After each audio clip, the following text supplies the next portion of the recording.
ఉన్న బంగారాన్ని విడిపించి ఆ రోజు ఆన్లైన్ రేటుకే మేము కొంటాం. Sharma gold company. నమస్కారం, వెల్కమ్ టు సుమన్ టీవీ. నేను గీతాంజలి. ప్రస్తుతం మనతో పాటు ఇస్కాన్ నుంచి ప్రణవానంద ప్రభుజీ ఉన్నారండి. అలాగే వారిని డైరెక్ట్ గా ప్రశ్నలు అడిగేందుకు, వారికి ఉన్నటువంటి సందేహాలు నివృత్తి చేసుకునేందుకు కొంతమంది యువతని ఆహ్వానించాము. ఈ రోజుల్లో చూస్తున్నాం కదా, స్పిరిచువాలిటీ, ఆధ్యాత్మికత అనేది యువతలు ఎక్కువగా పెరగటం కావచ్చు, దైవారాధనలో వాళ్ళు ఉండడము, దైవం గురించి కొన్ని విషయాలు తెలుసుకోవటము, వారికి ఉన్నటువంటి సందేహాలు నివృత్తి చేసుకోవడం చూస్తున్నాం. అందులో భాగంగా ప్రణవానంద గారిని రిక్వెస్ట్ చేశాము. ఖచ్చితంగా వారికి సమాధానాలు ఇస్తామన్నారు. వారిని స్టూడియోకి ఆహ్వానించాము. అలాగే వారు అడిగేటువంటి ప్రశ్నలు ప్రత్యక్షంగా మీరు కూడా వినండి, మీ సందేహాలు కూడా నివృత్తి అవుతాయని భావిస్తున్నాం. ఇక కార్యక్రమాన్ని ప్రారంభిద్దాము. ప్రభుజీ నమస్కారం అండి. హరే కృష్ణ. హరే కృష్ణ. మీ అందరికి కూడా స్వాగతం అండి. ప్రభుజీ, ముందుగా నా ప్రశ్న, ఆడవాళ్ళు పీరియడ్స్ లో ఉన్నప్పుడు ఆలయాలకు వెళ్ళకూడదు అనేది ఎప్పుడు ఒక క్వశ్చన్. అందరికీ తెలిసిందే ఇది, ఎందుకంటే ఇళ్లలోనే పక్కన కూర్చోబెడతారు, ఇంట్లో కనీసం దీపం పెట్టే ప్రదేశానికి కూడా వెళ్ళనివ్వరు, ఆ గాలి కూడా తాకనివ్వని ప్లేస్ లో కూర్చోబెడతారు. అయితే దీని మీద ఒక పెద్ద డిబేటే జరుగుతుందండి. గత కొద్ది రోజులుగా చూస్తున్నాం కొన్ని ఇష్యూస్. ఎలా అంటే అదేం తప్పులేదు, చేసుకోవచ్చు, చక్కగా పూజ దానిదే ఉందంటారు కొంతమంది. దేవాలయానికి వెళ్ళే ఏం కాదంటారు కొంతమంది. లేదు వెళ్ళకూడదని, వెళ్ళొచ్చని, అది కూడా 3 days అని, 5 days అని, ఇలా రకరకాల డిస్కషన్లు ఎప్పుడు జరుగుతూనే ఉంటాయి. అసలు ఇలాంటి సమయంలో ఎందుకు పూజించొద్దని చెప్పారు? ఫస్ట్ ఆ రీజన్ తెలుసుకోవాలనుకుంటున్నాను. ఇప్పుడు ఒక మాతృమూర్తిగా మీకు తెలుసు, ఆ సమయంలో we don't feel like doing anything. ఇప్పుడు డాక్టర్స్ అందరూ ఏమంటారంటే రెస్ట్ తీసుకోండి అని చెప్తారు, బీ కంఫర్టబుల్, బీ హ్యాపీ అని అంటారు.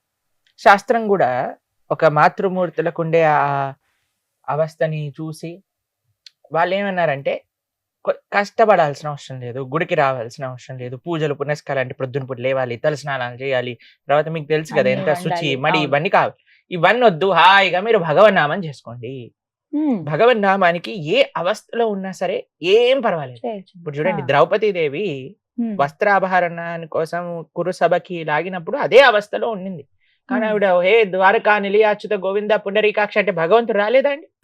అంత లేదు నేను 5 రోజుల తర్వాత వస్తానన్న. పరమాత్మకి ఏమీ డిఫరెన్సియేషన్ లేదండి. మనకి సామాజికంగా, మానసికంగా, ఆరోగ్యపరంగా ఆలోచించి ఒక వ్యవస్థ పెట్టారు. ఇప్పుడు చూడండి, ఒక వ్యక్తి మరణించాక కొన్ని రోజుల పాటు ఆరాధన చేయకూడదు, 10 రోజుల్లో. ఎందుకంటే వాళ్ళు ఎక్సెసివ్ గా బాధలో ఉంటారు ఆ సమయంలో. ఇప్పుడు పూజ చేయాలి, దీపం పెట్టాలి, అవి చేయాలి, ఇవి చేయాలి అంటే వాళ్ళు ఆ బాధలో చేయలేరేమో అని ఈ 10 రోజులు చేయకనానా అని చెప్పారు. ఎంత కన్సిడర్ చెప్పండి శాస్త్రం మనకి. ఒక శాస్త్రం అని ఏమని ఇచ్చినప్పుడు మనం పాటించకుండా లేదు నేను ఇప్పుడే చేస్తాను అని అంటే మూర్ఖత. కాబట్టి మనకి ఎప్పుడైతే వీలుంటుందో, నీకు 25 రోజులున్నాయి ఆరాధన చేసుకోవడానికి, 25 రోజుల్లో నేను గుడికి వెళ్ళను, కానీ ఇదే టైంలో గుడికి వెళ్తాను. కొన్ని ఆలయాలలో స్త్రీలని ఎలౌ చేయరు అని, కొన్ని ఆలయాల్లో నియమాలు ఉన్నాయి, వాళ్ళ నియమాలు. లేదు మేము వెళ్ళి తీరుతాం.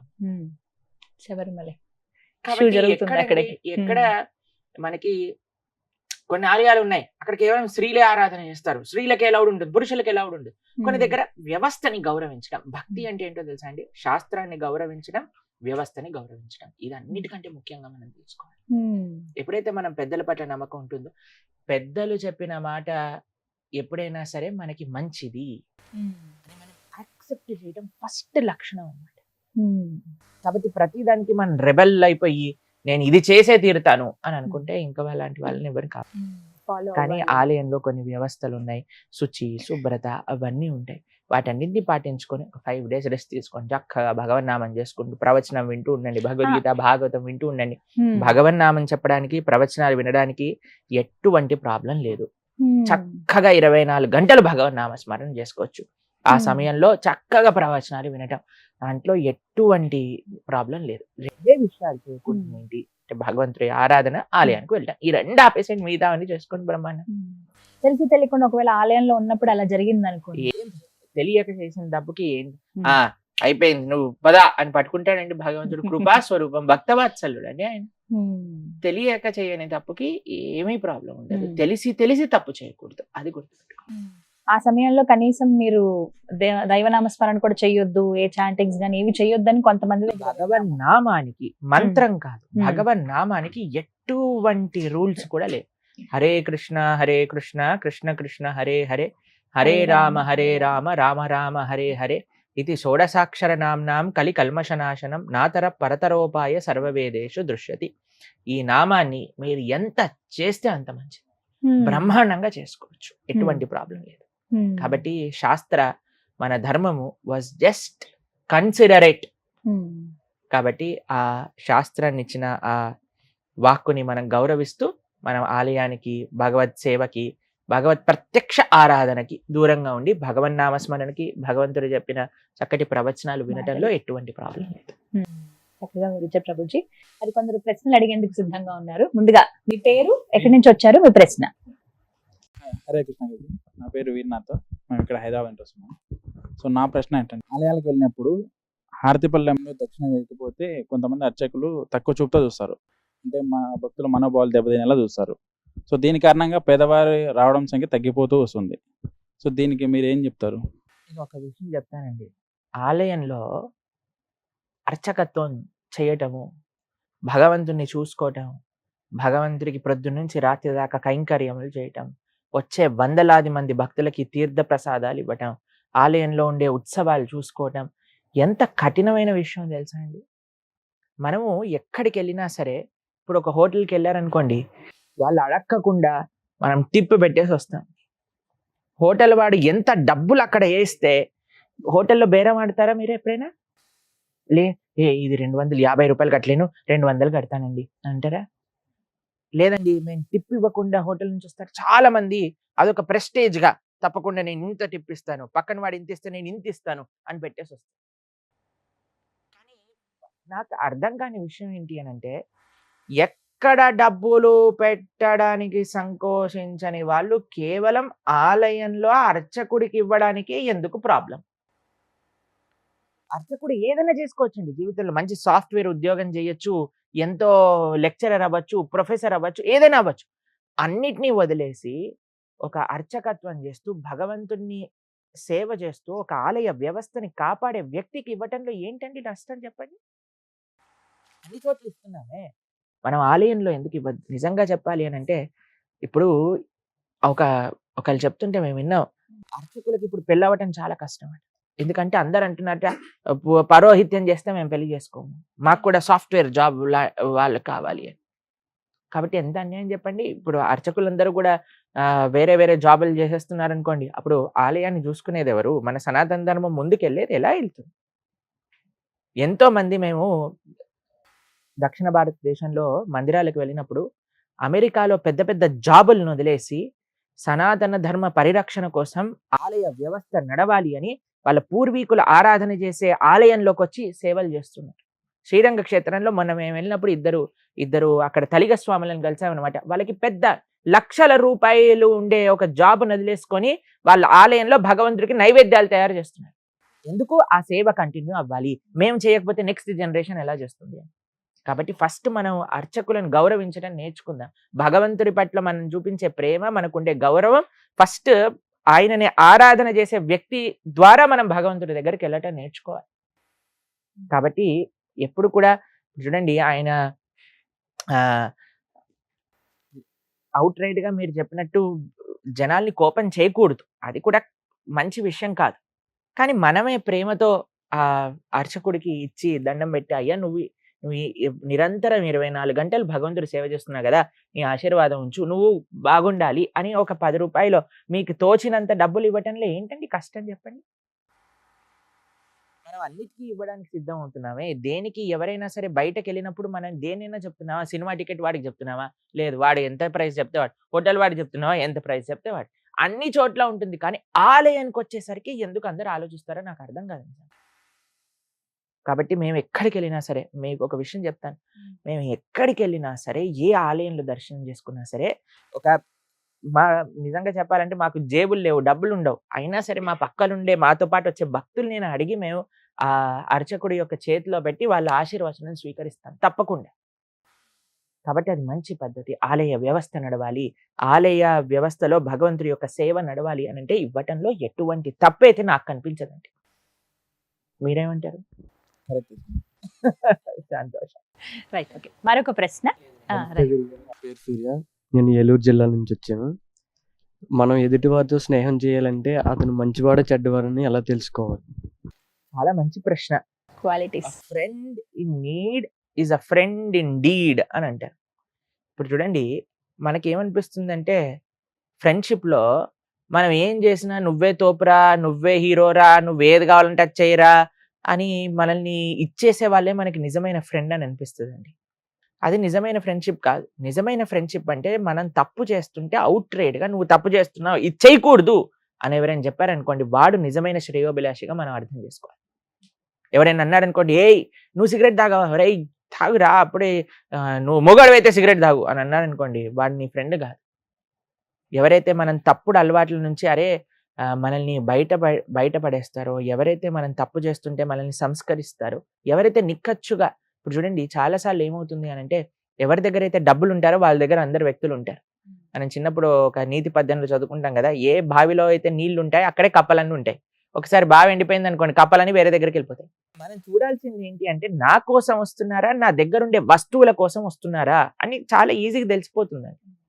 ఎవరైనా మనకి what they are giving us, ఏదైనా వాల్యూ మన జీవితంలో యాడ్ చేస్తున్నారా మనం ఒకసారి పరిశీలన చేసుకోవాలి. లేదు ఒక పారాసైట్ జలగా అంటారు చూడండి, అది కూర్చొని రక్తం అంతా పీకేస్తుంటుంది. ఫోన్ చేసి 1000 రూపాయలు అయ్యి, 2000 అయ్యి, 500 అయ్యి అని 24 గంటలు మనల్ని అడుగుతున్నాడా? అందుకే మనకంటారు, ఎంతమంది నీతోటి ఉన్నారు అని ఎలా తెలుస్తుందంటే, నీవు ఒక కంట్లో నుంచి ఒక కన్నీటి దార కార్చినప్పుడు ఎంతమంది చేతులు వస్తాయి దాన్ని తుడపడానికి, అంతమంది నీతోటి ఉన్నవాళ్ళు అని చెప్తారు. అంతేకానండి మన ఫేస్బుక్లో 5000 ఫ్రెండ్స్ ఉండటం వల్ల, వాట్సాప్లో మనకి 5000 కాంటాక్ట్స్ ఉండటం వల్ల మనం పొందేది ఏం లేదండి. అందులో ఒక్క వ్యక్తి అయినా సరే మనకి మంచి చెప్పేవాడు ఉన్నాడు అనుకోండి, వాడు నిజమైన ఫ్రెండ్. నేను మీకు ఒక విషయం చెప్పాలా, అందరికంటే మన బెస్ట్ ఫ్రెండ్ ఎవరైనా ఉన్నారంటే అది భగవంతుడే. ఎందుకంటే ఆయన ఒక్కడే నిజంగా ఒక జీవుణ్ణి మంచి మార్గంలో నడిపించడానికి ఎప్పుడు మన హృదయంలోనే ఉంటూ మనల్ని మంచి సజెషన్స్, మీకు ఎప్పుడైనా మీరు ఏదైనా పని చేయాలనుకున్నప్పుడు ఇన్నర్ వాయిస్ అని ఒక మనసులో నుంచి ఒక శబ్దం వినిపిస్తుంది అందరికీ, ఒరే ఇది మంచిరా, ఇది చెయ్యి, ఇది చెడు, ఇది చేయకూడదు. కానీ మనం ఏం చేస్తాం, వాడు నూరు చూసి మన పని మనం ఏం కావాలంటే అది చేసుకుంటుంటాం అన్నమాట. నిరంతరం కాన్స్టెంట్గా మనకి మంచి సజెషన్స్ ఇస్తున్నవాడు మన హృదయంలోనే పరమాత్మ. ఆయన నిజంగా మన బెస్ట్ ఫ్రెండ్ అన్నమాట. Krishna is our best friend. కాబట్టి మంచి సాంగత్యం చాలా ముఖ్యం. ఈ మధ్య పిల్లల్లో ఏమైపోయింది అనంటే, ఫ్యాషన్ ఎలా అయిపోయింది అనంటే, ప్యాషనెట్గా ఉండటం, అందరూ ఏదో తిరగటం, పార్టీలకు వెళ్ళటం, చాలా మంది జీవితాలు పాడైపోతున్నాయి. ఎందుకు మాకు ప్రాబ్లం అంటే ఏం లేదండి, ఫ్రెండ్షిప్లో ఏముంది, మాకు ఒక చాలా మంచి స్నేహితుడు ఉండేవాడండి. ఆయన మాతో మాట్లాడుతూ ఉండేవారు. మేము ఇంజనీరింగ్ చేయడానికి వెళ్ళిపోయాం, వారు హైదరాబాద్లోనే ఉన్నారు. వాళ్ళ ఫ్రెండ్స్ అందరు కలిసి ఒకసారి వాళ్ళ కాలేజ్ లోపల కార్ రేసింగ్ అని పెట్టుకున్నారనమాట. ఔటర్ రింగ్ రోడ్లో 130, 140, 150 ఆ స్పీడ్లో వెళ్ళిపోతుంది. ఈయన కారు ఒక స్పాన్ ఆఫ్ సెకండ్లో తప్పిపోయింది. తర్వాత రోడ్ పై నుంచి టాపుల్ అయిపోయింది, ఇటువైపు నుంచి అటువైపు ఎగిరిపోయాడు, ప్రాణాలు పోయాయి. మేము ఎంత బాధపడ్డామో మాకు ఆ విషయం తెలిసినప్పుడు.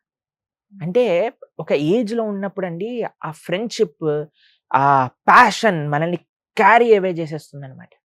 కానీ ఎవరైతే కరెక్ట్ ఫ్రెండ్షిప్స్ని ఐడెంటిఫై చేస్తారో, ఎవరు నాకు నిజమైన శ్రేయోభిలాషి అని తెలుసుకుంటాడో వాడు జీవితంలో సక్సెస్ఫుల్ అవుతాడు. అందుకే ఎంతమంది ఉన్నారు కాదండి, ఎంతమంది ఉన్నా వారు మనకి ఏం చేస్తున్నారు, ఒక్క ఫ్రెండ్ ఉన్నా చాలండి. ఒక్క ఫ్రెండ్, ఒక్క స్నేహితుడు ఉన్నా సరే మన జీవితంలో మనల్ని మంచి మార్గంలో నడిపించేవాడు చాలు.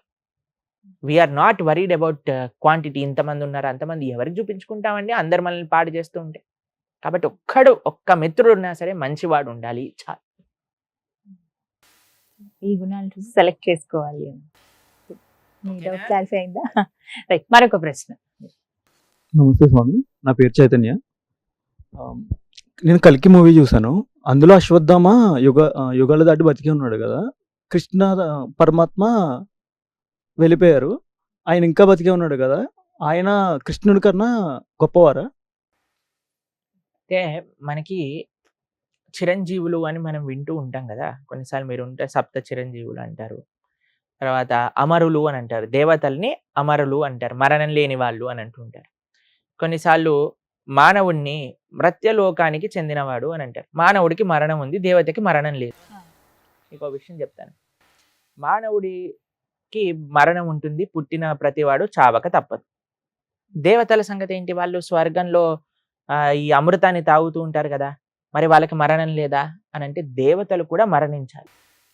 దేవతలు కూడా వాళ్ళ వాళ్ళ పోస్ట్ లో నుంచి తొలగిపోయి క్షీణే పుణ్యే మర్త్యలోకం విశంతి అని అంటారు. ప్రతి ఒక్క దేవతకు కూడా వాళ్ళ కాలమానం బట్టి 100 ఏళ్ళు వాళ్ళు బతుకుతారు. అయిపోగానే మళ్ళీ మానవుడు గాను ఏ జన్మ వాళ్ళకి రాసుంటే ఆ జన్మకు పుట్టాల్సిందే.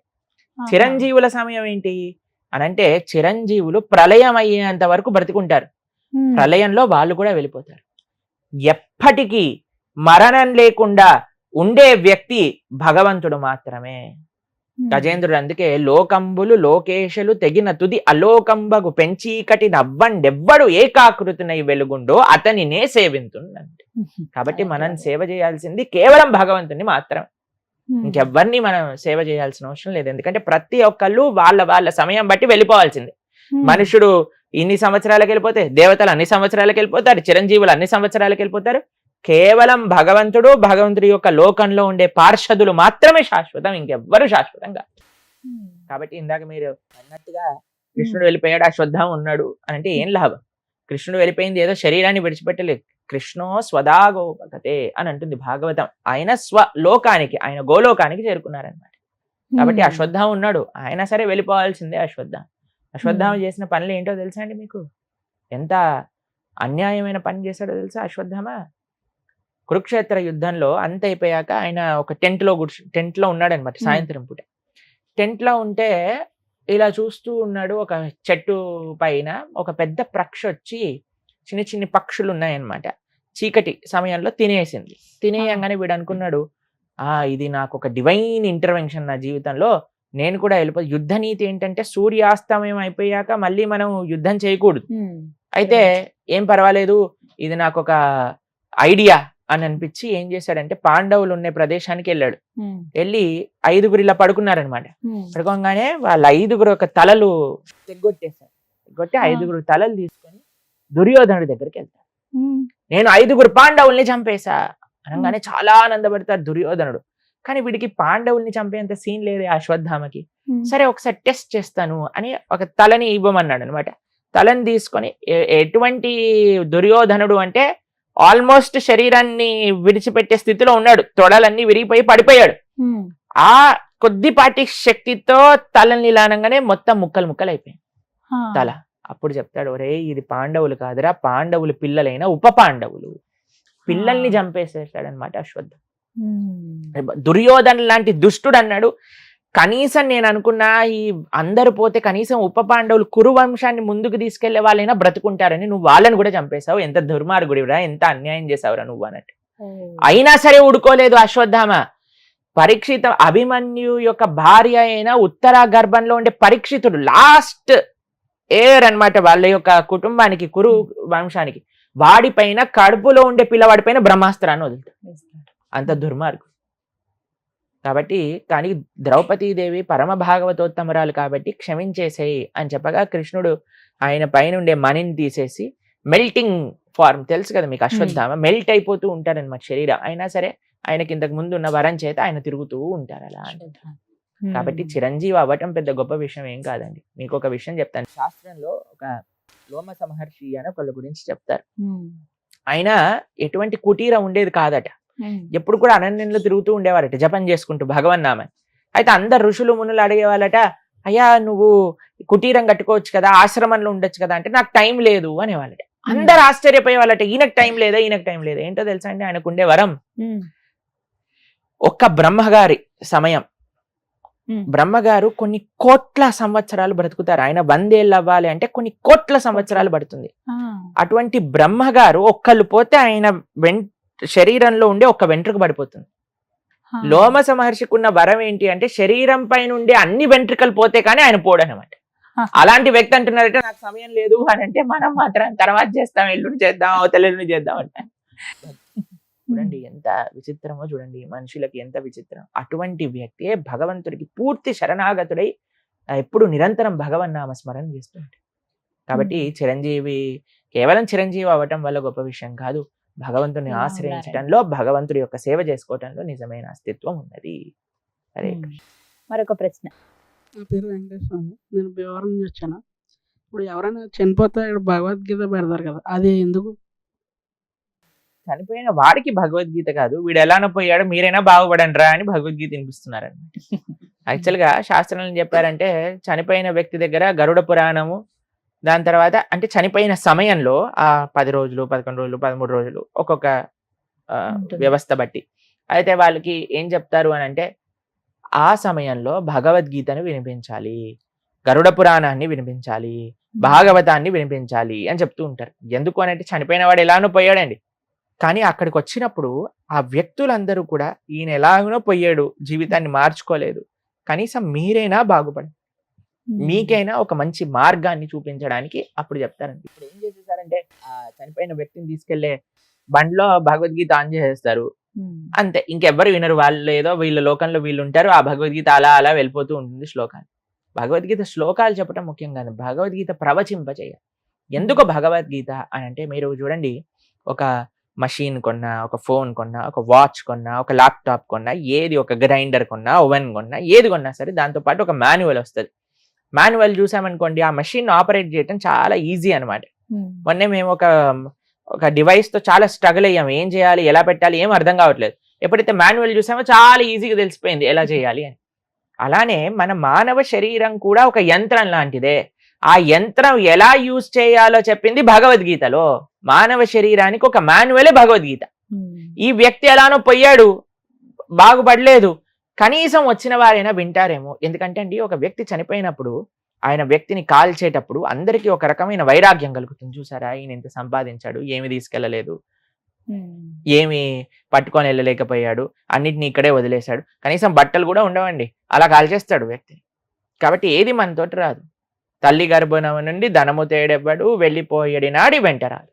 కాబట్టి ఆ సమయంలో అందరూ కూడా ఏంటి ప్రపంచం ఏంటిది అనే ఒక ఆలోచనలో ఉన్నప్పుడు భగవద్గీత, భాగవతం, గరుడ పురాణం ఎప్పుడైతే వాళ్ళు వింటారో దాంట్ లోపల ఉండేవి తెలుసుకుంటారో, లేదు నేను ఈ వ్యక్తిలా ఉండకూడదు, నేను మారాలి, నేను మంచి కార్యాచరణ చేయాలి, ఇప్పుడు నేను చేస్తున్న తప్పులు తెలుసుకొని మంచి మార్గంలో ముందుకెళ్ళాలి అనే ఒక ప్రేరణ కలగడానికి అన్నమాట భగవద్గీత, భాగవతం చెప్పేది. కాబట్టి కేవలం ప్లే చేయకూడదండి, ఒక మంచి భక్తుణ్ణి, శాస్త్ర పరిజ్ఞానం కలిగిన పండితుణ్ణి తెచ్చి భగవద్గీత, భాగవతమో, గరుడ పురాణమో ప్రవచింపజేస్తే అందరు వచ్చి కూర్చొని విని వారు జీవితాన్ని మార్చుకుంటే మంచిది. అందుకోసం భగవద్గీత చెప్పించండి అని చెప్తారు. కానీ అది కాస్త మారిపోయి ఎవరైతే చనిపోతారో అక్కడ మాత్రమే నెంబర్ 1 కదండి అన్ని సాంప్రదాయాల్ని పాడు చేసేయటంలో. కాబట్టి మనిషి తెలుసుకొని ఎప్పుడైతే మారుతారో అప్పుడే మన ధర్మం అనేది ముందుకెళ్తుంది. ఓకే, మరొక ప్రశ్న. హరే కృష్ణ గురుజీ, నా పేరు గణేష్, సత్యసాయి జిల్లా నుంచి వచ్చాను నేను. నా ప్రశ్న ఏంటంటే మానవులు చనిపోయాక కొంతమంది స్వర్గానికి వెళ్తారు, కొంతమంది నరకానికి వెళ్తారు కదా. ఒకవేళ నేను స్వర్గానికి వెళ్ళాలంటే ఏం చేయాలి? ఒక విషయం చెప్తాను, స్వర్గం ఎలా ఉంటుంది, నరకం ఎలా ఉంటుందో మీకు అర్థం చేస్తాను, తర్వాత మీరు ఎక్కడికి వెళ్ళాలో చెప్పండి. నరకంలో మనం చేసే తప్పులకి శిక్ష అనుభవించాలి. ఒక్కొక్క రకమైన పనికి ఒక్కొక్క రకమైన శిక్ష అని నరకంలో సుమారుగా 28 నరకముల గురించి శాస్త్రములలో ప్రస్తావన చేస్తున్నారన్నమాట. అయితే ఫర్ ఎగ్జాంపుల్ మీరు వినాలనుకుంటున్నారా, చెప్పనా? సరే, ఎవరైనా పశు హింస చేసిన వాళ్ళు ఉన్నారనుకోండి, వాళ్ళని కుంభీపాకము అనే ఒక నరకంలో వేస్తారనమాట. అక్కడ ఏం చేస్తారంటే మనం ఎలాగైతే ఫ్రై చేసుకొని తిన్నారనుకోండి ఈ ప్రపంచంలో, అక్కడ మనల్ని చేస్తారనమాట, పకోడాలుగా వేయిస్తారని. అదొక రకం. ఎవరైనా తాగే అలవాటు ఉందనుకోండి, కాబట్టి అక్కడ కూడా తాగించాలి కదండి, ఎలా మరి, లేకపోతే ఎలా, వీడికి తలనొప్పి వచ్చేస్తుంది కదా. కాబట్టి అక్కడ ఏం చేస్తారు అని అంటే ఇనుము ఉంటుంది కదండి, ఇనుముని బాగా కరిగిచ్చేస్తారనమాట. ఇనుముని కరిగించినప్పుడు రెడ్ కలర్ లిక్విడ్గా అవుతుంది కదా, దాన్ని మంచి షాంపెయిన్ గ్లాసులో పోసి నోట్లో పోస్తారనమాట. కాబట్టి ఇలా ఒక్కొక్క తప్పుకి ఒక్కొక్క నరకం ఉన్నది, ఒక్కొక్క రకమైన ఇబ్బందులు మనం అక్కడ పొందాలి అని. వేరే వాళ్ళని అనవసరంగా కష్టపెట్టి అనవసరంగా మాటలతో అన్న వ్యక్తులు ఉంటారు కదా. సో నరకంలో ఒక స్పెషాలిటీ అయిన పక్షులు ఉంటాయి, వాటిని రురు పక్షులు అని అంటారు. వాటి ఉండే నరకం పేరు రౌరవం అని అంటారు.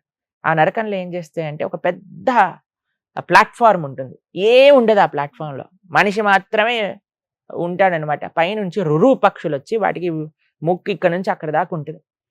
మనిషి అంటే ఆ జీవి అక్కడ ఉన్నప్పుడు వాటిని సజీవంగా పీక్కొని తింటూ ఉంటాయి అనమాట ఈ రురు పక్షులు.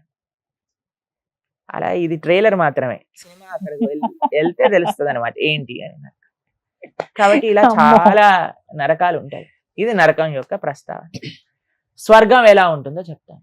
ఇప్పుడు నువ్వు వారం రోజులలో కష్టపడ్డ డబ్బులన్నీ పెట్టుకొని ఈ వారం చాలా టైర్డ్ అయిపోయాను, నా ఫేవరెట్ హీరో సినిమా రిలీజ్ అయింది కాబట్టి నేను కొనుక్కొని సినిమాకి వెళ్తాను అని సినిమా కొనుక్కొని పాప్కార్న్ కొనుక్కొని కూల్ డ్రింక్ కొనుక్కొని అన్ని కూర్చొని చూసాం అనుకోండి, చాలా మంచి సినిమా అనుకోండి, ఏమనిపిస్తుంది నీకు? సినిమా అయిపోయాక అబ్బో అయిపోయిందా, అప్పుడే అయిపోయింది ఏంటి, ఇక్కడ కూర్చున్నాను అయిపోయింది, అంతేనా? ఎంజాయ్ చేసావు కానీ ఏమైపోయింది, ఇంత తొందరగా అయిపోయిందా అని అనిపిస్తుంది, అంతేనా? స్వర్గంలో ఎలా ఉంటుందట, నువ్వు భూలోకంలో ఇంత పుణ్యం చేశాను అనుకోండి, స్వర్గంలో నీ అనుభవం ఇంతసేపే ఉంటుంది. నువ్వు ఇక్కడ ఇంత పాపం చేసావు అనుకోండి, నరకంలో కష్టం ఇంత అనుభవించాల్సి వస్తుంది. దానికి రెట్టింపు కష్టం నరకంలో అనుభవించాల్సి వస్తుంది. ఇంత పుణ్యం చేసావు అనుకోండి, స్వర్గంలో ఇంతే అనుభవించాల్సి వస్తుంది. ఈ రెంట్లో ఏది బాగుందంటే రెండూ బాగాలేదు, రెండూ మంచిది కాదు. అందుకే మనకంటారు స్వర్గము వద్దయ్యా నీకు నరకము వద్దు. ఈ రెండు ప్రదేశాలు చాలా మంది రిలీజియన్స్ లో కేవలం స్వర్గం నరకం ప్రస్తావనే ఉంది, అండ్ హెవెన్. అవునండి. కానీ మన సనాతన సంస్కృతిలో ఒక స్పెషల్ ఆఫర్ ఉంది, ఏంటో తెలుసా అండి? స్వర్గము వెళ్ళినా వేస్తే, నరకము వెళ్ళినా వేస్తే, భగవంతుడి యొక్క లోకానికి వెళ్తే, ఏ లోకానికి వెళ్ళినా సరే ఆ బ్రహ్మ భువనాలోక పునర్ ఆవృత్తిను అర్జున మాముపేత్యతు కౌంతేయ పునర్జన్మ న విద్యతే. భగవంతుడు శ్రీకృష్ణ పరమాత్మ ఉన్న ప్రదేశానికి వెళ్ళారనుకోండి, మళ్ళీ తిరిగి రావాల్సిన అవసరం ఉండదు. ఆ పరమాత్మ లోకంలో ఒక విచిత్రం ఉంది, ఏంటో తెలుసా అండి? అక్కడ మనకి కష్టం లేదు, ఇసుమంత కష్టం కూడా ఉండదు అనమాట. ఆ లోకం ఎటువంటిది అని అంటే కేవలం అత్యున్నతమైన ఆనందంతో కూడుకున్న లోకం. టైం బౌండరీ లేదు. స్వర్గంలో నీ టైం అయిపోయిందని బయటపడేస్తాడు స్వర్గంలో ఉండేవాళ్ళు, తన్ని మరి బయటకు వెళ్ళి కొట్టేస్తారన్నమాట. అయిపోయిందిరా నీ టైం, పో కిందికి భూలోకంలోకి వెళ్ళి మళ్ళీ ఇక్కడికి వచ్చి ఇక్కడ అనుభవించు అని చెప్తారు. కానీ ఒక్కసారి మనం వైకుంఠానికి వెళ్ళాం అనుకోండి, అక్కడ నుంచి మళ్ళీ కిందికి రాము. వైకుంఠంలో నిరంతరం భగవంతుడి యొక్క సేవ చేసుకుంటూ ఉండొచ్చు. కానీ ఇక్కడికి వెళ్ళటం చాలా కష్టం. అమెరికాకి వీసా రావాలంటే చాలా కష్టం చూడండి. అలా వైకుంఠానికి వీసా రావాలి అంటే చాలా కష్టపడాలి. ఏం కష్టపడాలి అని అంటే ధార్మికంగా ఉండాలి. ఈ కలియుగంలో కలోదోష నిదేరాజన్ అస్తి ఏకోన్మహాన్ గుణాన్ కీర్తనాతేవ కృష్ణస్య ముక్త సంగ పరం వ్రజేత్ అని అంటే, వైకుంఠానికి వీసా కావాలి అంటే భగవంతుడి యొక్క నామ నిరంతరంగా జపం చేయాలి, మంచి ఆచరణ ఉండాలి, మంచి వ్యక్తుల యొక్క సాంగత్యంలో ఉండాలి, మంచి గురువుని ఆశ్రయించాలి, చక్కగా భగవద్భక్తి మార్గంలో ముందుకెళ్ళాలి. అప్పుడు స్వర్గం వద్దు మనకి, నరకం వద్దు, వైకుంఠానికి వెళ్ళచ్చు. సరే, మరొక ప్రశ్న. నా పేరు శివ, పెద్దపల్లి డిస్ట్రిక్ట్ నుంచి వచ్చాను. నా ప్రశ్న ఏంటంటే, ఇప్పుడు నిత్యం దేవాలయానికి వెళ్ళేటప్పుడు మనం మాంసాహారం తింటే దేవాలయకు రావద్దని చెప్పేసి అంటారు. ఇప్పుడు రాముడు అలాంటి వాడే మాంసాహారం తినదని చెప్పేసి అంటారు. ఇప్పుడు మన దేవాలయాలు కూడా దేవుని దగ్గర మాంసంతో మేకతోటి చేస్తారు కదా, అలాంటప్పుడు భక్తులు మేము పోతే మమ్మల్ని లోపలి గుడిలోకి రానివ్వరు. సో అది రీజన్ దేవుడు రావద్దని చెప్పేసి అన్నారా? భక్తులం భక్తులు అన్న మరుక్షణం ఎవరిని హింస పెట్టని ప్రవృత్తి కలిగిన వాడే భక్తుడు. ఇప్పుడు చూడండి, మీరు ఒక వ్యక్తి అన్నారనుకోండి, నాకు మీరంటే చాలా ఇష్టం అండి అని అన్నారనుకోండి, మీ పిల్లలు రాగానే పాట్ అని చంప మీదకి వెళ్ళి ఒకటి లాగి పెట్టారనుకోండి, అప్పుడు మీరు ఏమంటారు?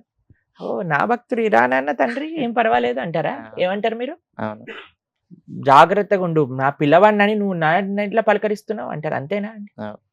భగవంతుడికి కేవలం నువ్వు నేను మాత్రమే సంతానం కాదండి, భగవంతుడికి ప్రతి జీవి కూడా సంతానం.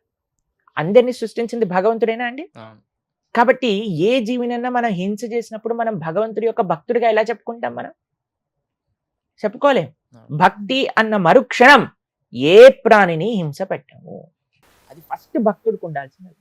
అహింస, కృష్ణుడు ఎన్నిసార్లు భగవద్గీతలో ఈ విషయం చెప్పారు, అహింస అహింస అహింస.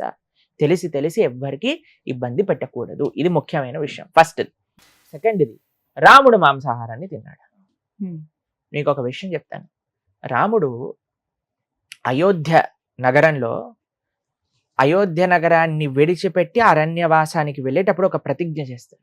ఏమంటారో తెలుసా అండి? మీకు ఒక విషయం చెప్పానా? రాముడు మాట తప్పడెప్పుడు, ఈ విషయం తెలుసా మీకు?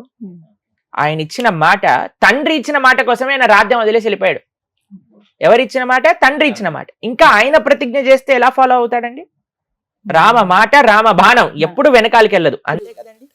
రాముడు ఒక ప్రతిజ్ఞ చేస్తాడు, నేను ఈ అరణ్యవాసంలో ఉన్నంత సమయం సాధువుగా నార బట్టలు వేసుకొని కంద మూలాలు మాత్రమే స్వీకరిస్తాను అని అయోధ్య నగరంలో ఉన్నప్పుడే ప్రతిజ్ఞ చేసి రాముడు వెళ్ళాడు. కాబట్టి చాలా మంది అరణ్యవాసంలో ఇక్కడ తిన్నాడు అక్కడ తిన్నాడు అని అట్లా ఏం ప్రమాణం లేదండి. సంస్కృతము శాస్త్రము చదవటం వల్ల అర్థం కాదండి. శాస్త్రము గురుముఖత విన్నప్పుడు అర్థమవుతుంది. ఇప్పుడు చూడండి, మీకు మెడికల్ కాలేజ్ బుక్స్ ప్రతి షాప్ లో ఉంటాయి. మీరు వెళ్ళి నేను అన్ని మెడికల్ కాలేజ్ బుక్స్ అన్ని చదివేశాను, నేను ఇప్పటి నుంచి డాక్టర్ అని అంటే ఎవడైనా ఒప్పుకుంటాడండి? ఇది చెప్తే అలాంటి డాక్టర్ దగ్గరికి మీరు వెళ్తారా అండి? వెళ్తారా? మీరు చెప్పండి, వెళ్ళరు కదా. మీరు ఒకడు అన్నారు అనుకోండి, నేను మొత్తం సివిల్ ఇంజనీరింగ్ బుక్స్ చదివేశాను, నేను మీ ఇల్లు కడతాను. నేను అనుకో, అరే మా ఇల్లు కట్టకరా, పక్కింటి ఇల్లు కట్టు, కూలిపోయింది అనుకోండి మా ఇదంతా అయిపోతుంది, అంతే కదండి. కాబట్టి చాలా మంది ఇలా మాట్లాడే వాళ్ళందరూ ఏదో వాళ్ళంతటా వాళ్ళు ప్రయత్నం చేసి ఇక్కడ అది ఉంది అక్కడ ఇది ఉంది అని చెప్పేవాళ్ళు. కానీ ఎప్పుడైతే మనం ఆచార్య పరంపరాముఖతగా మనం తెలుసుకుంటాం, అందుకే కదా స్కూల్ ఎందుకు, కాలేజ్ ఎందుకు, ఇంత చదువుకోవటాలు ఎందుకు, టీచర్ దగ్గరికి వెళ్ళి యూనిఫామ్ వేసుకొని కూర్చొని టీచర్ చెప్పినట్టు విని చేతుల పైన కర్రతోటి దెబ్బలు తిని ఆ గుంజీలు తీసి బెడ్ పైన నించొని నీల్ డౌన్ చేసి ఎందుకు ఇన్ని కష్టాలు, ఇంత పెద్ద పెద్ద బ్యాగులు మోసి ఇంట్లోనే బ్రహ్మాండంగా కూర్చొని చదువుకోవచ్చు కదా. లేదు, ఒక డిసిప్లిన్ కావాలి, టీచర్ చెప్పింది వినాలి, ఆ శ్రద్ధ ఎప్పుడైతే ఉంటుందో అప్పుడే నీకు చదువు అబ్బుతుంది. కాబట్టి మనం కూడా ఎప్పుడైతే ప్రామాణికమైన ఆచార్య పరంపర ద్వారా కృష్ణుడేంటి రాముడేంటి వాళ్ళ తత్వములేంటి తెలుసుకుంటామో అప్పుడే మనం జీవితంలో బాగుపడాలి. రాముడు ఎప్పుడూ మాంసాహాన్ని తినలేదు. టెంపుల్స్ లో కూడా చేస్తారు కదా. ఈ ప్రశ్నకు ఆన్సర్ చెప్తాను. బలివ్వటము అని కొన్ని ప్రదేశాల్లో ఆచారంగా ఉంటుంది. ఇక అదే అడుగుతున్నాను మీకు, ఒక అమ్మవారి గుళ్ళో మీరు బలించారనుకోండి, అమ్మ అన్న మరుక్షణమే, అమ్మ అంటే ప్రేమ స్వరూపం, అంతే కదండి. అమ్మ అంటే తల్లి అంటే ప్రేమ కదండి. ఒక తల్లి ముందెళ్ళి నువ్వు ఒక ప్రాణిని బలిస్తున్నావంటే ఆ అమ్మ యొక్క హృదయం బాధపడుతుందా ఆనందపడుతుందా? బాధపడుతుంది. అంతే కదండి. అసలు పశు బలి అని అంటారు. ఏంటి బలి ఇవ్వాలి అని కానీ మీరు ఆలోచిస్తే పశువుని కాదండి, మనిషిలో కూడా పశువుగా ఉండే కొన్ని ప్రవృత్తులు ఉంటాయి. అందుకే మనం అంటాం కదండి, ఎప్పుడైనా ఎవరైనా పిచ్చి పిచ్చిగా బిహేవ్ చేశారనుకోండి, మనిషివా పశువువా అంటాం. అవునా? తిట్టారా మీరు ఎవరైనా అలా? తిట్టారా మీరు? కాబట్టి మనిషివా పశువువా అన్న పశుత్వం ఉంది చూడండి, దాన్ని భగవంతుడికి బలి ఇవ్వాలి. ఆ ఏవైతే చెడు గుణాలు ఉన్నాయో వాటిని అమ్మవారికి ఇవ్వాలి, కానీ పశువుని తెచ్చి బలి ఇవ్వకూడదు. కాబట్టి అది చాలా తప్పు, ఎవ్వరూ దాన్ని స్వీకరించారు. కాబట్టి సాత్వికమైన ఆరాధన, సాత్వికమైన భగవద్ ఆరాధనే శ్రేష్టము. ఇది చాలా ముఖ్యం. హరే కృష్ణ. ఇంకొక క్వశ్చన్ అడుగుతారా ఎవరు? ఇప్పుడు మనం నిత్యం ఇంట్లో తాబేలు విగ్రహాన్ని పెడుతున్నారు దేవుని దగ్గర. కొంతమంది పెడుతున్నామో మంచి జరగదంటారు, కొంతమంది పెడుతున్నాం మంచిగా జరుగుతుంది అని చెప్పేసి అంటారు. ఇప్పుడు తాబేలు విగ్రహం దేవుని దగ్గర పెట్టుకోవచ్చా పెట్టుకోకూడదా? తాబేలు ఉన్నా తాబేలు లేకపోయినా ఇంట్లో ధార్మికంగా ఉండకపోతే మంచి జరగదు. తాబేలు మన జీవితాన్ని నిర్ధారించదండి, మన మనస్తత్వం జీవితాన్ని నిర్ధారిస్తుంది. తాబేలు ఒకటి పెట్టేసుకొని నేను నచ్చినట్టు నేను ఉంటాను అని అంటే దానివల్ల తాబేలు ఏం చేయలేదు అటువంటి వాడిని. కాబట్టి కొన్ని సూచనలు ఉన్నాయి, కొన్ని పాజిటివ్ ఎనర్జీని వైబ్రేట్ చేసే కొన్ని విషయాలు చెప్తారు. ఇంట్లో దీపం పెట్టుకోవటం, ధూపం పెట్టుకోవటం, తర్వాత చక్కటి పుష్పములు ఉండటము, తాబేలు, జలము, ఇవన్నీ ఉండొచ్చండి. కానీ అన్నిటికంటే ప్రధానం ఏంటి అని అంటే ఇంట్లో ఏముండాలి అంటే భగవద్ ఆరాధన చేస్తూ ఉండాలి, ధార్మికంగా ఉండాలి. అటువంటి ఇంట్లో ఎవ్వడూ ఏం చేయలేదు. కానీ ఏ ఇంట్లో అయితే పూజ, ధర్మము, ధార్మికత, భగవన్నామము ఇలాంటివి ఏం లేవో అదంతా నెగిటివిటీ తోటి స్ప్రెడ్ అయిన ఇంట్లో తాబేలు పెట్టారనుకోండి, పాపం ఆ తాబేలు ఏం చేస్తుంది? తాబేలు అసలే మెల్లగా నడిచే ప్రాణాయ. కాబట్టి ఏం చేయలేదు పాపం, అది సాత్విక జంతువు, పర్వాలేదు. తాబేలు కూడా పెట్టుకోండి, మంచిగా కూడా ఉండండి, భగవన్ నామం కూడా చెప్పండి, ఆరాధన కూడా చేస్తూ ఉండండి, అప్పుడు మంచిది అవుతుంది. హరే కృష్ణ. గురుజీ, ప్రస్తుత సమాజంలో మత మార్పిడి అనేది పెద్ద మహమ్మారి అయిపోయింది. ఎవరు చూసినా మన హిందువులని డైరెక్ట్ గానీ ఇండైరెక్ట్ గానీ మత మార్పిడి చేస్తున్నారు. వేరే మతాల వారిని మన హిందువులు ఎవ్వరే కానీ ప్రలోభ పెట్టలేదు మీరు మా మతంలోకి రండి అని. సో ఈ మత మార్పిడి మీద మీ ప్రధాన ఉద్దేశం ఏంటి? మీరు అన్నట్టుగా మత మార్పిడి చాలా జరుగుతుంది అని మనం సమాజంలో చూస్తున్నాం. దానికి ముఖ్యమైన కారణం ఏంటి అంటే హిందువులో చైతన్యం లేదు. ఇప్పుడు చూడండి, నేను రేపు ప్రొద్దున ఎవరైనా మీకు తెలిసిన వారు ఈ పక్కింటి వాళ్ళ ఇంట్లోనే ఒకరిని తీసుకొచ్చేసి ఈ రోజు నుంచి ఇదే మా అమ్మ అన్నారనుకోండి, మీరేమంటారు? ఒరే ఆ అమ్మని మార్చేసావేంట్రా? ఏం లేదు, ఈమె బాగా వంట చేస్తుందట, అందుకోసమే నా అమ్మ కావాలనుకుంటున్నాను అంటే ఏమంటారండి మీరు? వాడు ఎంత మూర్ఖుడు ఉన్నాడా ఇంకోడు? కాబట్టి కృతజ్ఞత లేని వ్యక్తులు ఏదో ప్రలోభాలకి, అంటే జనాలు తప్పే కాదు, అటువైపు ప్రలోభ పెట్టే వాళ్ళ మనస్తత్వం కూడా అలానే ఉంది. చాలా మంది మేము రీసెర్చ్ చేసాం ఎందుకు వెళ్ళిపోతున్నారు అని అంటే, చాలా మంది ఎందుకు ఈ మార్గంలోకి వెళ్తే డబ్బుల కోసం వెళ్ళిపోతున్నారు. కాబట్టి ఎందుకు ఇలాంటి ఇవి చేస్తున్నారంటే వాళ్ళకి డబ్బులు కూడా ఇస్తారట. ఇంతమంది మారిస్తే ఇంత డబ్బులు ఇస్తాము, ఇంతమందిని కన్వర్ట్ చేస్తే మీకు ఇంత కమిషన్ వస్తుంది. తెలుసా మీకు? ఇవన్నీ వినే ఉంటారు, మీ అందరికి తెలుసు కదా ఇక్కడ ఉన్న వాళ్ళందరికీ. కాబట్టి అదో బిజినెస్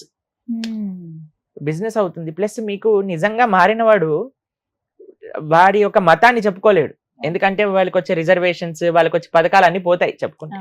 కాబట్టి నిజంగా మారిపోయావు నువ్వు మతం అంటే ధైర్యంగా చెప్పుకో కదా, మతం మారిపోయాను, ఇది నేను ఇది కాదు అని. చూడండి ఎంత తెలివిగల వాళ్ళో. వాళ్ళకి గవర్నమెంట్ నుంచి కావాల్సిన పథకాలు కావాలి, ఇటు మన ధర్మము వద్దు. ఎంత ప్రమాదకరమైన శక్తిగా మార్చేస్తారు చూడండి. చాలా ప్రమాదకరమైన పరిస్థితి ఒకటి నెలకొల్లుతుంది. అన్నిట్లో ముఖ్యమైనది ఏంటి అంటే హిందువులలో చైతన్యం లేదు. ఎంతమంది మీరు భగవద్గీత చదివారా మీరు? అందుకే మరి వేరే వాడు చెప్పాం కానీ బాగుంది కదా అనిపిస్తుంది. మనల్ని మనం చదవకపోయాం అనుకోండి, వేరే వాడు చెప్పింది బాగా అనిపిస్తుంది కదా. మనం చదువుకుంటే మన విషయాలు మనం వింటే ఎంత బాగుండేది. వేరే వాడు వచ్చి ఇది ఇలా అదలా అని చెప్పినప్పుడు వాడికంటే ఒరే నీకంటే 100 రెట్లు నా గీతలో ఉంది చూపించనా అని చూపించచ్చు. వేరే వాళ్ళు అన్నారు అనుకోండి, ఈ నీళ్లు చల్లుతాయి, ఖర్చిప్పిస్తాయి, ఆయిల్ పూస్తాను, నీకు రోగాలు పోతాయి అని అంటే ఎలా నమ్ముతున్నారంటే జనాలను? అసలు అర్థం కాదు నాకు. అంటే వారికి అసలు నిజంగా అంటే ఇంకితమైన కామన్ సెన్స్ ఉందా లేదా అనిపిస్తుంది కొన్ని. కానీ కొన్ని ఈ మధ్య జరిగిన కొన్ని పబ్లిక్ టాక్స్ లో కానీ కొన్ని సర్వేలు కానీ ఇలా ఏంటంటే, కొంతమంది దగ్గరికి వెళ్ళి మైక్ పెట్టినప్పుడు మీరు ఏ మతం అని అడుగుతున్నారు. వారిని అడిగినప్పుడు పలానా హిందూ, క్రిస్టియన్, ముస్లిం ఇలా చెప్పాక, క్రిస్టియన్ అయితే మీరు బైబిల్ చదివారంటే నేను రోజు చదువుతాను, మా అమ్మగారు చదువుతారు, మా నాన్నగారు చదువుతారు, నేను అలా చదువుతాను, నేను ఇంత పూర్తి చేశాను, లేకపోతే 2-3 సార్లు చదివానని చెప్తున్నాను. అదే ఖురాన్ విషయానికి వస్తే చదివామంటున్నారు. అదే హిందూస్ దగ్గర మాట్లాడేటప్పుడు మాకు అలా నేర్పించలేదండి రోజు చదవమని, మేము ఇప్పటివరకు అయితే అసలు భగవద్గీత చదవలేదండి. లోపం ఎక్కడుందండి? అదే కదా, మొత్తం వ్యవస్థలో ఉంది లోపం. తల్లిదండ్రుల దగ్గర నుంచి, విద్యా వ్యవస్థ దగ్గర నుంచి, అమ్మమ్మల తాతయ్యల దగ్గర నుంచి, టీచర్ల దగ్గర నుంచి అందరిలో ఉన్నది లోపం. అంటే పాఠ్యాంశంగా ఉంటే బాగుంటుంది, ఇది ఖచ్చితం చేస్తే పాఠ్యాంశం ఎంత ఖచ్చితం చేసినా సరే జనాలకి ఆ ఇంట్రెస్ట్ అనేది లేదు కదా. మన దాంట్లో ధర్మం కాపాడుకోవాలి, అందరికి అనిపిస్తుంది నా ధర్మం ముందుకెళ్ళాలి, నా ధర్మం విస్తృతం అవ్వాలి. వాళ్ళు ఆల్ రాంగ్ మీన్స్ యూజ్ చేస్తున్నారు. ఒకడు గన్ను పట్టుకుంటున్నాడు, కత్తి పట్టుకుంటున్నాడు, ఇంకొకడు ఆయిల్ పట్టుకుంటున్నాడు, ఖర్చిప్ పట్టుకుంటున్నాడు, నీళ్లు పట్టుకుంటున్నాడు. వాళ్ళ ప్రయత్నం వాళ్ళు హుక్ ఆర్ క్రుక్ అని ప్రయత్నం చేస్తున్నారు. కానీ మన ధర్మం ఎప్పుడు అలాంటి పైశాచికమైన పనులు చేయలేదు. మన ధర్మం సాత్వికంగా ఎంతో మంచిగా ప్రవచన మార్గంతో ధర్మాన్ని పరీక్షించుకోవాలని. కానీ ప్రవచనానికి వచ్చేవాడు ఎవడు? అందరికీ బిగ్ బాస్ చూడాలి, అందరికీ వెబ్ సిరీస్ చూడాలి, అందరికీ ఇన్స్టాగ్రామ్ లో రీల్స్ చూడాలి. కానీ ఎవరికి ఎంతమంది ప్రవచనం వినడానికి వస్తున్నారండి? అనవసరమైన విషయాలు చూడటంలో నెంబర్ 1 హిందువులు అయిపోయారు. అవునా కదా? చెప్పండి. పిల్లలందరినీ చిన్న పిల్లల్ని కూర్చోబెట్టి చూపించేస్తున్నారు సీరియల్ అన్ని. చిన్న పిల్లలకి సినిమాలు చూపించేస్తున్నారు. సినిమాలలో, సీరియళ్లలో ఇప్పుడు ఎలాంటి ఎన్ని నెగిటివ్ విషయాలు చూపిస్తున్నారంటే అవన్నీ పిల్లలకు అవసరమా? ప్రవచనాన్ని చెప్పేసి పిల్లలకి అర్థం కాదేమో అండి, ఇవి అర్థం అవుతాయి కానీ అది అర్థం కాదా? ఎంత విచిత్రం చూడండి. కాబట్టి మన ధర్మాన్ని మనమే రక్షించుకోవాలి. కాబట్టి మీరందరూ ఇక్కడ ఉన్న వాళ్ళందరూ గీత చదవండి, అప్పుడు మన ధర్మాన్ని మీరు చదవండి, పక్కన వాడికి చెప్పండి. ఇది నాకు డౌట్. ఇప్పుడు హిందువులకి రామాయణం ముఖ్యమా లేకుంటే భగవద్గీత ముఖ్యమా? రామాయణము, భగవద్గీత, భాగవతం ఈ 3 ముఖ్యమే. మరి క్రిస్టియన్స్ కి బైబిల్, ముస్లిమ్స్ కి ఖురాన్. అలా అనుకుంటే హిందువులకి ప్రాథమికమైన ఫౌండేషనల్ పుస్తకం ఏ సంప్రదాయానికి చెందిన వాళ్ళైనా సరే, హిందువులకు ఒక పుస్తకం చెప్పండి ప్రభుజీ, ఇది తప్పకుండా అందరూ అధ్యయనం చేయవలసిన పుస్తకం ఏదన్నా ఉంటే అది గీత, భగవద్గీత. శంకరాచార్యుల నుంచి మొదలు పెట్టుకుంటే అందరు ఆచార్యులు చెప్పిన విషయం ఒకటే, భగవద్గీత హిందువులకి ప్రాథమిక అన్నిటికంటే ముఖ్యమైన గ్రంథము. కాబట్టి మీరు ఒక పుస్తకం చెప్పండి హిందూ ధర్మంలో అంటే భగవద్గీత. భగవద్గీతను చదవండి, భగవద్గీతను వినండి, భగవద్గీతను అర్థం చేసుకోండి. సనాతన ధర్మం అంటే ఏంటో అర్థం.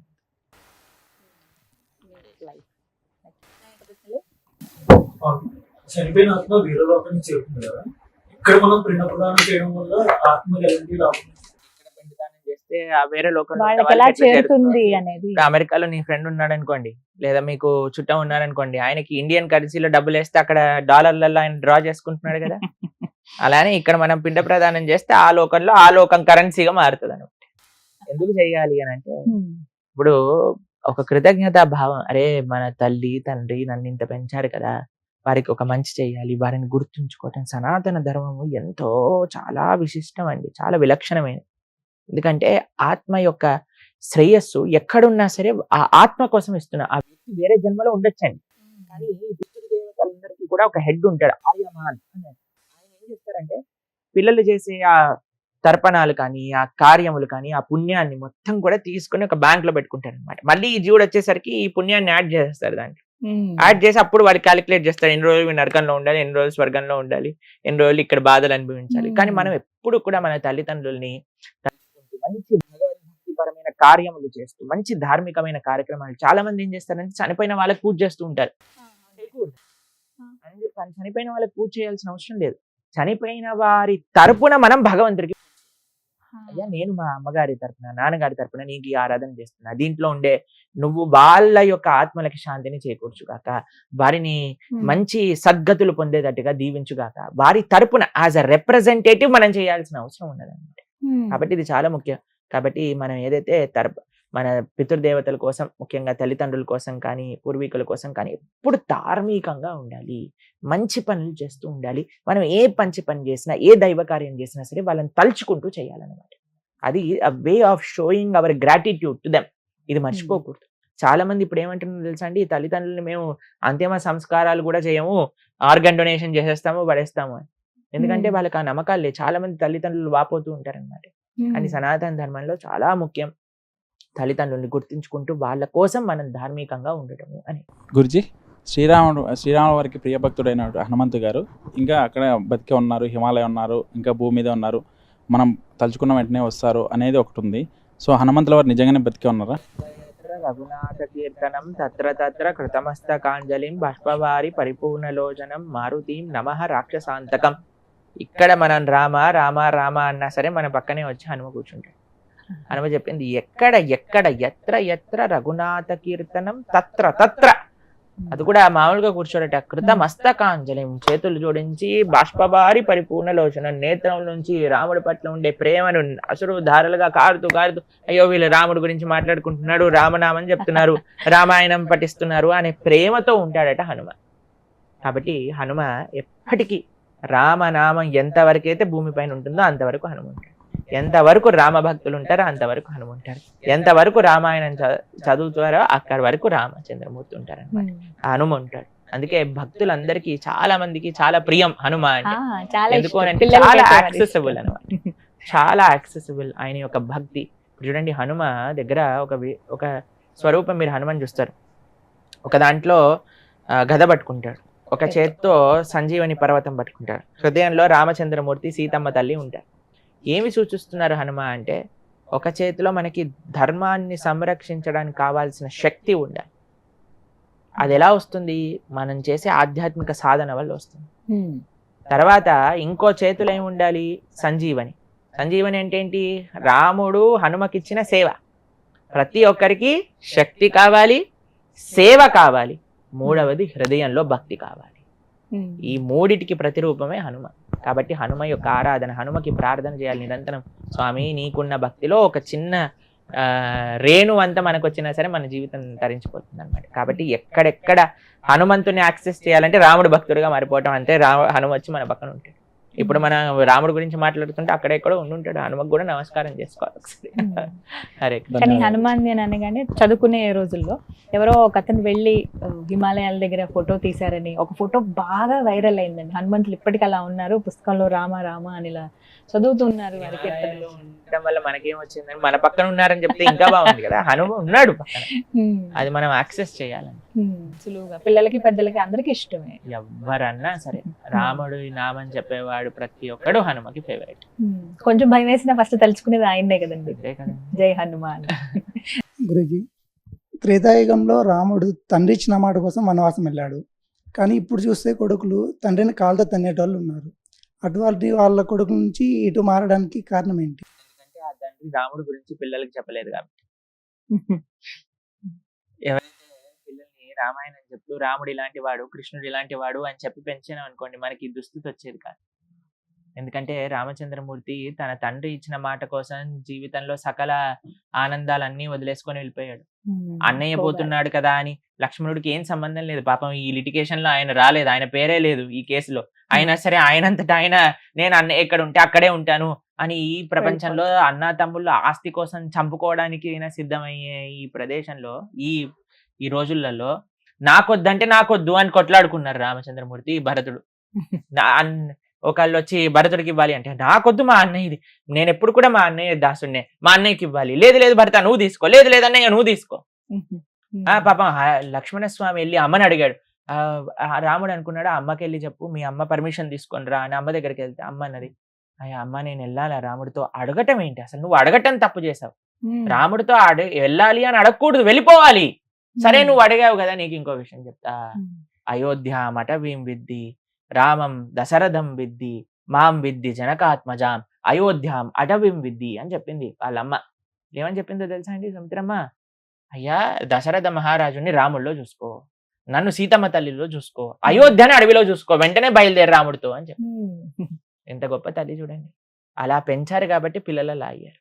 ఈ రోజులలో మనము అనవసరమైన సినిమాలు సీరియళ్ళు ఇవి పెంచుతున్నాం కాబట్టి అందులో ఏం చూపిస్తారండి?